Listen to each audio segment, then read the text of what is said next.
E Isaías, hein? O profeta messiânico que nunca, em tempo algum, em nenhuma página, falou sobre Jesus.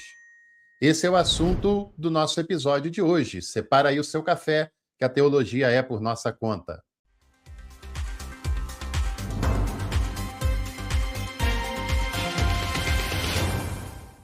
Já que a teologia é por nossa conta, nós temos um cardápio completo e excelente para você fazer a sua formação teológica aqui com a gente, numa linguagem acessível, não confessional e atualizado com o que há de melhor na academia teológica. Valores também bem acessíveis, é só clicar em Seja Membro, dá uma olhadinha e venha fazer parte com a gente. Pessoal, todos os domingos nós separamos um texto da Bíblia considerado polêmico, embora a polêmica cá entre nós nunca está por conta da própria Bíblia.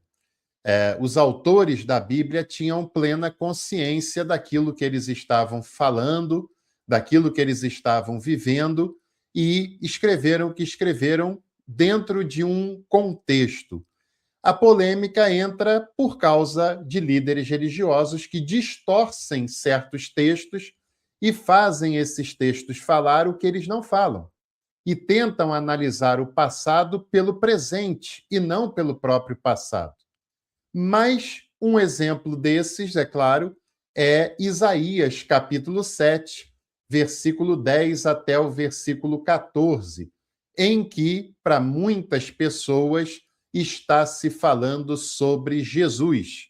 Mas eu já posso afirmar para você, sem medo de errar, que Isaías capítulo 7, Isaías capítulo 9, Isaías capítulo 53 e qualquer outro capítulo de Isaías não está falando de Jesus. E antes da gente continuar, eu preciso também que você se inscreva aqui no canal. Inscreva-se, é só clicar no botão, não paga nada, é rapidinho, você nem perde a continuidade do vídeo e você ainda acompanha tudo que a gente fizer por aqui. Vamos dar uma olhadinha, então, nessa passagem, Isaías, capítulo 7, do versículo 10 ao 14, que diz: Yahvé tornou a falar a Acais, dizendo-lhe: Pede um sinal a Yahvé, teu Deus, ou nas profundezas do Sheol, ou nas alturas. Acais, porém, respondeu: Não pedirei nada, não tentarei a Yahvé. Então disse ele: Ouve, vós, casa de Davi. Parece-vos pouco o fatigardes os homens, e quereis fatigar também a meu Deus? Pois sabei que o Senhor mesmo vos dará um sinal. Eis que a jovem está grávida e dará à luz um filho, e dar-lhe-á o nome de Emanuel. Bom, para muitas pessoas, essa jovem, essa virgem que dará à luz é Maria e o filho dela, o Emanuel, é Jesus. Mas esqueça essa história, tá? Isaías não tem absolutamente nenhum compromisso com Maria ou com Jesus e nem poderia ter, tá? No início do vídeo eu falei sobre o profeta messiânico. Isaías continua sendo profeta messiânico, né? Tem passagens messiânicas em Isaías, tem passagens messiânicas em outros profetas.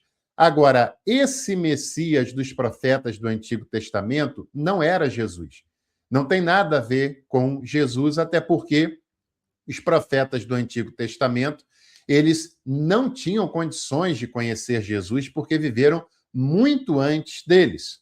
O que acontece é que os primeiros cristãos de origem judaica, que só tinham a Tanakh como escritura, reinterpretam as passagens messiânicas à luz da sua nova fé na pessoa de Jesus. Mas os textos, claro, não falavam sobre ele.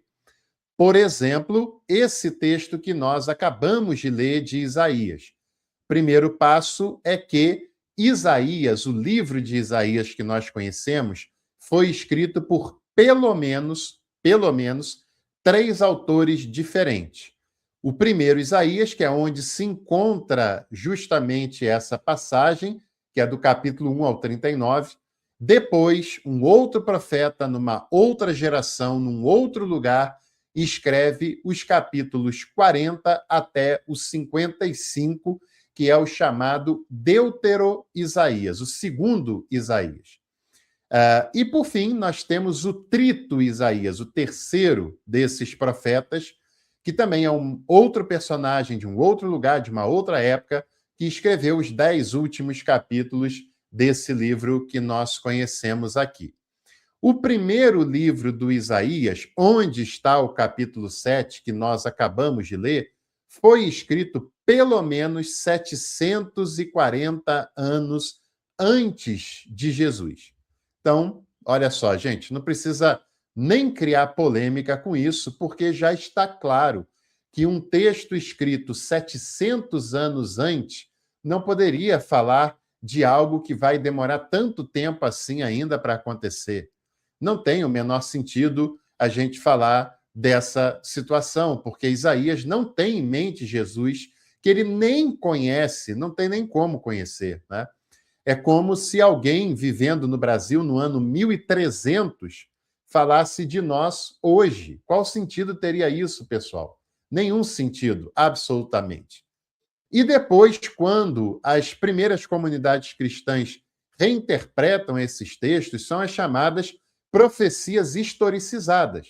As profecias já tinham se dado, já falavam lá do passado, né? Era para aquele tempo, mas o pessoal lá na frente pega aquilo que foi para o passado e reinterpreta à luz do seu presente. E aí nós temos uma problemática bem complexa, bem grande nesse sentido, né? Mas, afinal de contas, do que Isaías está falando? Isaías era um profeta e está falando para o rei. É importante a gente entender isso, porque nós estamos falando de um reino, do pequenino reino de Judá, que era um estado confessional, como todas as pequenas monarquias e também as grandes monarquias daquela época eram, né? Estados confessionais. Claro que esse termo é mais contemporâneo, mas significa que a relação da realeza com a divindade ela é íntima. E o rei, em alguns casos, como por exemplo o faraó, era visto como uma divindade também. Em alguns casos, o rei era visto como filho dos deuses. Em outros casos, né, como um representante divino diante do povo. É ele quem faz o meio de campo entre a divindade e o povo que é obediente àquela divindade, uma vez que cada uma dessas nações tem uma divindade maior, tem outras divindades também. Acontece isso com Judá, acontece isso com Israel, o Reino Norte, e com todas as outras nações ao seu redor. No caso, Yahvé está falando em nome de Isaías. É Isaías quem fala, né? Isaías fala em nome de Yahvé com o seu representante naquela nação, que é o rei. E, nesse momento, é o rei Acais. Acais é o rei é o representante da divindade, no caso Yahvé, e a divindade é como se ela usasse um profeta, e esse profeta é Isaías, para ser o conselheiro do rei. Para você entender também o tempo em que isso foi escrito, o versículo 1 do capítulo 7 deixa claro, ó, no tempo de Acais, filho de Joatão, filho de Osias, rei de Judá, subiram contra Jerusalém Razom, rei de Arã, e Faceia, filho de Romelias, rei de Israel, a fim de tomá-la de assalto, mas não conseguiram atacá-la. Então, o próprio texto está situando no espaço e no tempo esse acontecimento, né? Embora tenha algumas imprecisões históricas. O reino de Israel, mais uma vez, o reino de Israel, nesse caso não, o reino de Judá, está sendo assediado pelos reinos ali ao redor, no caso Israel, o reino do norte, e o reino de Israel também está dominado pela Síria, que é a monarquia maior daquela região, né? Esses pequenos reinos, em todo o tempo, se assediam um ao outro, né? E tentam dominá-los. E o reino de Judá, que era o menor, que era mais fraco, que era mais menos estruturado, várias e várias vezes esteve como reino vassalo de outras monarquias maiores, inclusive até do próprio reino de Israel, do reino do norte, né? Isaías, então, se aproxima de Acais no momento de efervescência política, de insegurança, em que aquele pequeno reino corre o risco de ser exterminado, corre o risco de ser apagado da história, em que provavelmente o rei talvez não conseguiria fazer o seu propósito maior, que é de dar continuidade ao seu trono, continuidade à sua família real, e com isso se aproxima o conselheiro, o profeta, e dá a ele uma palavra, e dá a ele uma fala, um oráculo em nome de Yahvé. E ele faz com ele um desafio de que peça um sinal. Em princípio, o rei não quer esse sinal da divindade, mas o profeta concede esse sinal da mesma forma. Sinal não quer dizer milagre. Sinal não quer dizer uma profecia lá para 1000 anos depois, até porque o problema de Acais é naquele momento. O povo está inseguro, o povo está com medo, o povo está insatisfeito. Ele tem que conduzir isso tudo, ele precisa garantir a sua descendência, né? A função da família real, nesse caso, né, lá na antiguidade, é fazer o meio-campo entre a divindade e o povo e garantir a sua sucessão e garantir o seu trono. São basicamente as missões de uma família real como a de Acais. E Isaías diz para ele: olha, a virgem está grávida e dará à luz a um filho, né? E porás o nome nesse filho de Emanuel. Bom, vamos lá que a gente tem muitos problemas num versículo só. Primeiro que eu li propositadamente virgem, que é o termo mais conhecido dessa passagem. O termo virgem não existe aqui, não existe, tá? Virgem é uma tradução já do grego, bem depois de que essa passagem aqui é registrada. Essa palavra não existe no hebraico. A palavra para o hebraico é alma. E alma não tem nada a ver com virgem, ou pelo menos não diretamente a ver com virgem. Alma pode ser traduzida como donzela, e aí muitas pessoas subentende-se que donzela é um apontamento à virgindade, mas não é 100% garantido isso, ou também pode se referir a uma jovem recém-casada, certo? Que é, inclusive, o caso dessa passagem.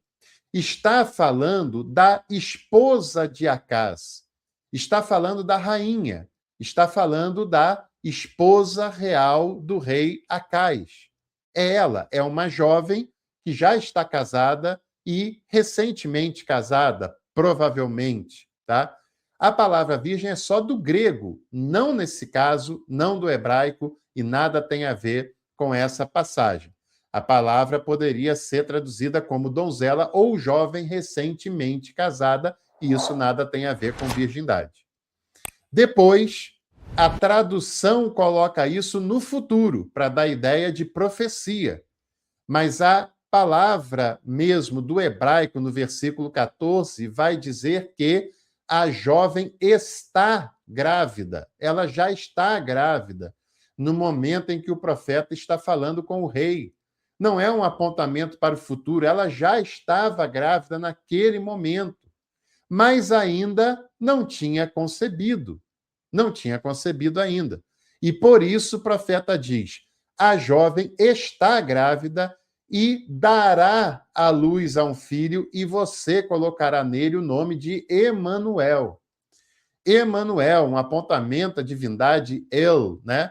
Que significa que Deus está com aquele povo, que Yahvé, que coisa meio contraditória, né? El é uma divindade, Yahvé, que está falando através do profeta, algumas imprecisões dessa passagem, mas, trocando em miúdos, o profeta está querendo dizer para o rei que a vinda que já se aproxima do seu filho, e não é apenas um filho, é o futuro rei de Judá, é a garantia de que Yahvé estava cuidando do seu próprio reino, do reino onde ele é a divindade principal.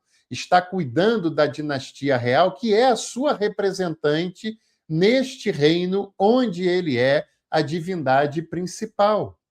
Então, é como se o conselheiro do rei, o profeta Isaías, estivesse falando para o rei o seguinte: ó, não se preocupe, essa guerra não vai dilacerar o reino, não vai acabar com o reino, porque um filho já está a caminho. O descendente do trono já está vindo, né? E quer dizer que Yahvé está com você, que o reino será garantido e que depois de você vai ter um descendente seu no trono. Esse descendente do rei Acai se chama, ou se chamaria, né, Ezequias. E Ezequias tem um papel muito importante na história bíblica dos textos de Judá. É com Ezequias que o povo de Judá consegue alguns livramentos militares e políticos de algumas opressões que estava sofrendo naquele cenário. É com Ezequias que terá uma nova reforma administrativa, religiosa. Nessa época, falar de reforma religiosa também é falar de reforma política, de reforma administrativa, porque tudo ali acontece também em nome da divindade, né? Então, Ezequias terá esse papel importante e, por isso, a fala, o texto deixa tão claro que Acais poderia se descansar em relação a isso, porque Yahvé continuaria zelando pelo seu nome, né? Por que isso acontece tantas vezes no Antigo Testamento? Porque qualquer coisa que desse errado numa dessas monarquias que tinha a sua divindade principal era considerado problema da divindade principal.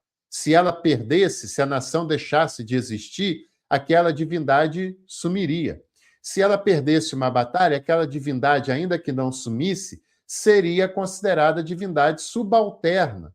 Então, todos os problemas também são problemas dessa divindade que o povo escolheu para ser a sua divindade principal, e muitas vezes é usado como um discurso legitimador e como um discurso para empolgar o povo a fim de que abracem uma causa em nome dessa divindade. Tá? Outra coisa também muito importante, por mais bonito, emotivo e consolador que seja as frases usadas por pregadores e hinos religiosos, o Deus forte, o conselheiro, né, o maravilhoso conselheiro, Deus forte, Pai da eternidade, Príncipe da paz, é muito bonito esses textos, né? É muito bonito esses títulos, mas eles não se referem a Jesus. Esses títulos apresentados em Isaías, capítulo 9, versículo 5, estão se referindo à chegada do rei Ezequias. Porque quando um rei chegava, isso era uma tradição que vinha até do Egito, os títulos envolvendo aquele rei eram apresentados para o anúncio do descendente real. Quando ele era anunciado, falavam-se os títulos que aquele futuro rei teria, né, para exercer, e isso era apresentado de maneira solene diante da divindade e diante do povo. Então, quando vem o anúncio da chegada do novo rei, que é Ezequias, se apresenta os seus títulos em questão: maravilhoso conselheiro, Deus forte, ou seja, Yahvé através dele, seu representante, Pai da eternidade, Príncipe da paz, que a partir daquele momento aquele povo teria paz no seu reinado. Bom, Mateus é uma outra coisa. Mateus é uma outra realidade, né? Você pode crer que Jesus nasceu da Virgem, que Maria era virgem, desde que você não se baseie em Isaías, porque Isaías não está falando daquilo, está falando de uma outra realidade, de uma outra família, de um outro momento histórico. E Mateus, da comunidade judaica, escrevendo para pessoas de fé judaica convertidas a Jesus, né, que ainda só tinha a Tanakh como escritura sagrada, vai reinterpretar algumas passagens importantes à luz da fé em Jesus. Não necessariamente uma manipulação, mas uma reinterpretação de um texto importante para a tradição daquele povo, que a partir daquele momento se identifica com a pessoa de Jesus de Nazaré. e com o cumprimento na sua pessoa. Agora, quando os textos foram escritos, Jesus nem no radar estava. Agora, no Novo Testamento, há uma reinterpretação à luz de Jesus. Os personagens do passado nunca falam sobre as pessoas que virão no seu futuro. Agora, as pessoas que estarão lá na frente, elas sim adequam os textos do passado à sua realidade. Isso é muito importante a gente entender, pessoal, porque várias vezes, quando nós fazemos conteúdos nessa linha, vem muitos apologetas aqui lançar um monte de versículos do Novo Testamento falando que Isaías falava de Jesus, que os profetas, que não sei mais o quê. É claro, no Novo Testamento você tem reinterpretações, mas o Antigo Testamento não falava de Jesus. Nem Isaías 7, nem Isaías 9, Isaías 53 também não é Jesus, tá? Ainda que o Novo Testamento tenha reinterpretado, mas o Antigo não falava sobre ele por um motivo muito óbvio. O Antigo Testamento não o conhecia. Não se dá dentro de uma fé cristã, que nem existia. Se dá numa fé judaica. Tem esperança messiânica, mas o Messias para os judeus não era Jesus, não seria Jesus, né? Ele nem tinha vindo ainda. Então, veja, gente, um texto que se passa 700 anos antes não falaria de algo que ele nem conhecia. Então, Isaías está falando sobre a rainha, essa é a moça, a jovem, e o filho dela, que é Ezequias, futuro rei de Judá, e o Emanuel era uma evidência de que Yahvé estava presente com aquele povo, segundo a fala de Isaías. Se você gostou desse vídeo, não vai se esquecer do like, de se inscrever por aqui, e em breve a gente volta para mais um Café com Teologia. Até lá!